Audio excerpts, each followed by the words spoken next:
Hi, this is Dr. Stephen Newhart with Science Based Body, and this is the Economic Fitness Podcast channel.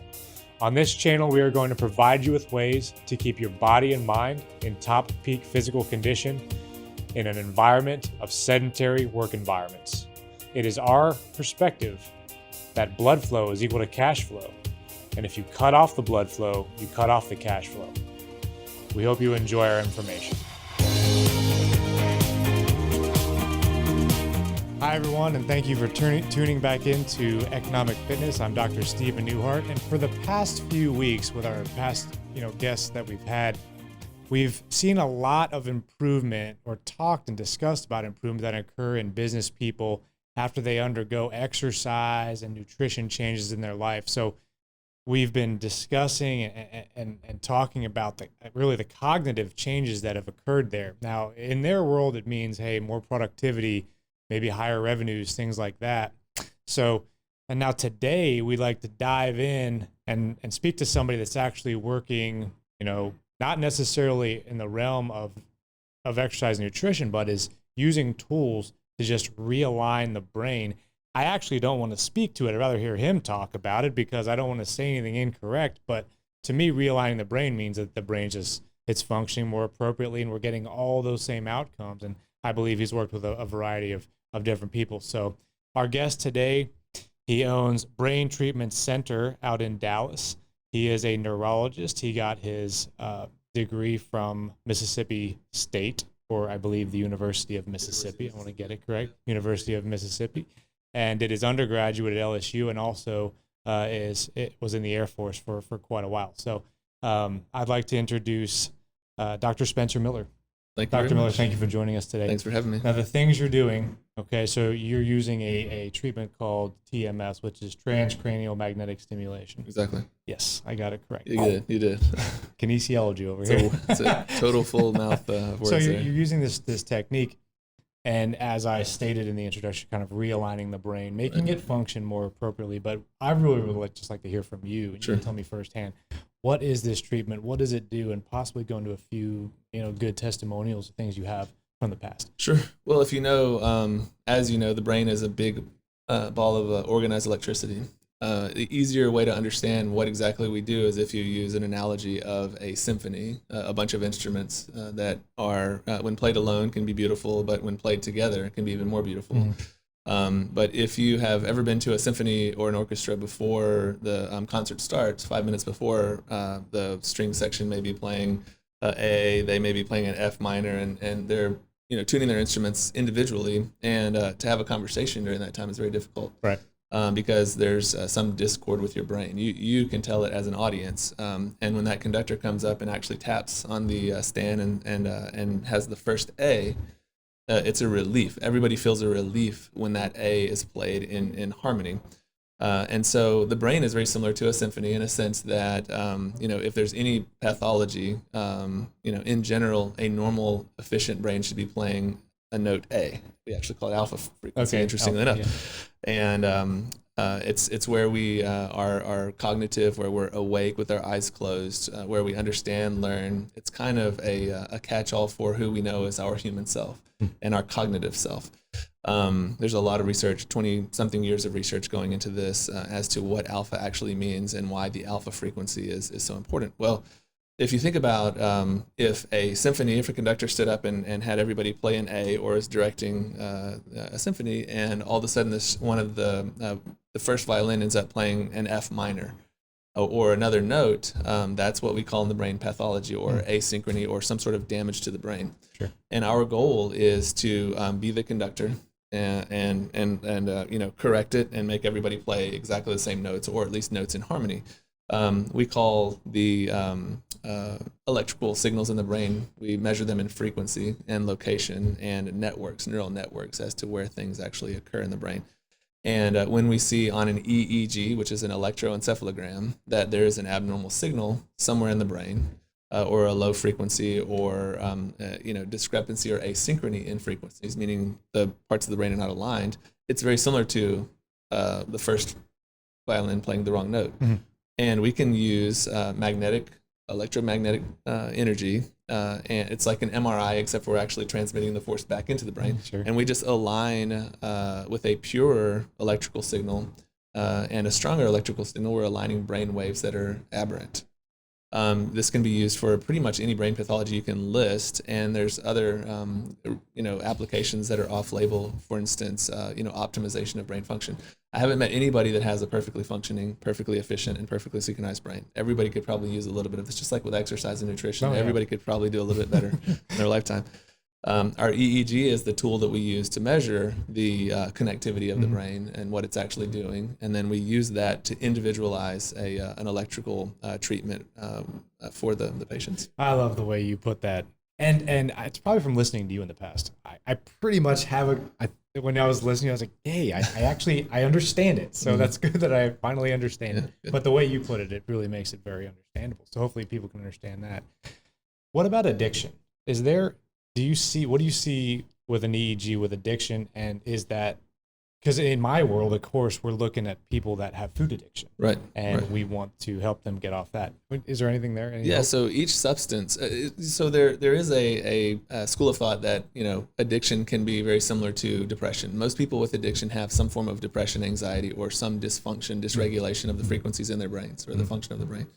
That's interesting. Each substance tends to have a signal on the EEG as well. Alcohol, for instance, can have a 7 hertz peak, which is slightly slower than our alpha peak, our natural rhythm. Mm-hmm. And you can actually see that go away after treatment with MeRT or TMS. And you can kind of track that over time. So over time, we've noticed doing the EEGs, we've found signals that are abnormal. In general, an addicted brain is either an anxious brain or a depressed brain. There's a lot of that commingling. Same thing with food addiction. So am I correct in saying if you fix the other two, then you get the addiction to go? Right. Oh, Absolutely. That's good. When you optimize the brain is seeking, or the body in general is seeking, just like in your world, the body is seeking an equilibrium, homeostasis, or a low energy state in which to operate. And a aberrancy or a dysfunction of the brain actually requires energy for the brain to kind of realign itself, which the brain can do in some cases. Mm-hmm. If there's tissue to be realigned, your brain can actually use enough energy to really build that signal.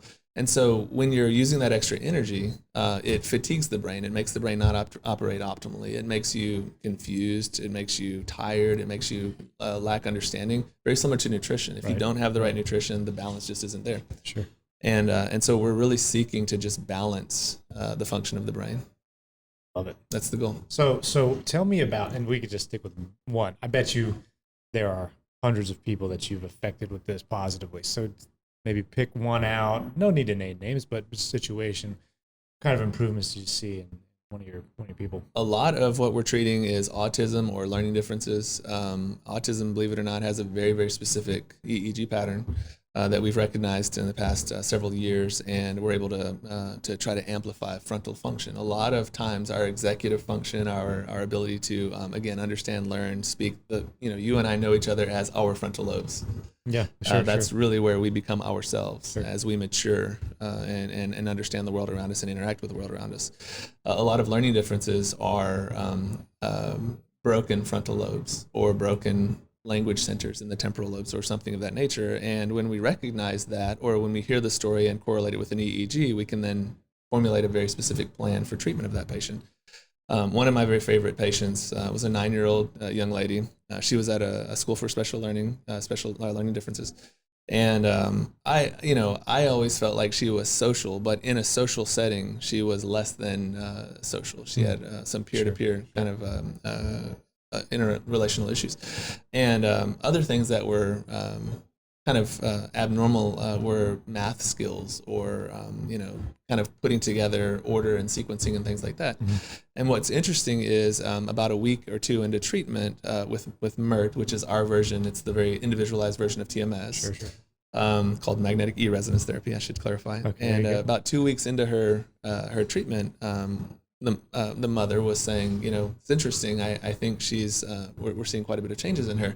And I laughed probably at maybe she was being treated maybe at 3:00. I laughed about 3:15 and said, if I heard from the teachers at this school who are always training the brain, always learning how to, or teaching learning differences. If I hear from one of them, I'll kind of believe there's something going on. Mom's just kind of, you're wanting something to happen. Probably 15 minutes later, she pulls out an email that just happened, literally.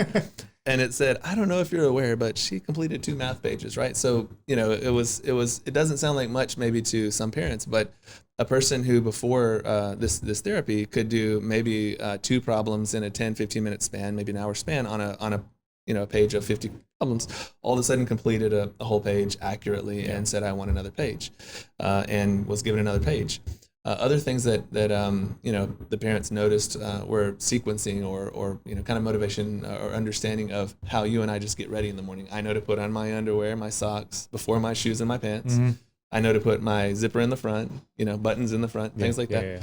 And those were things that they were struggling with is sequencing and order. And it was a matter of, hey, young lady, you need to put on your shorts after your underwear. Why don't you put on both socks and then your shoes and your shirts backwards? And kind of prompting her to do all these things at times. And again, about a week or 2 into the treatment, she came into her parents' room one morning completely dressed. Everything was on correctly, a little bit more motivation and kind of a happier look than normal, and said, hey, I'm ready for the day, let's get going. And it was, a very heartwarming day for them. And so that's some of the effects we can see from this treatment. Obviously, just like with nutrition and exercise and every medical advancement we make, not everybody gets, every single same result or whatever. But this is one of many that absolutely, to this day, is one of my favorite patients. Well, I would say, and you said back to the thing, like maybe some parents, how they do it. I think as dads, yeah. Oh yes, we're like, oh, hey, that would be big, that would be a big deal. Luckily, it seems as if you never know with children. My children seem to be on par. They're gradually getting to where they need to be, but you never know what occurs. So let's say we speak to a lot of business owners, and we talk to business owners on this.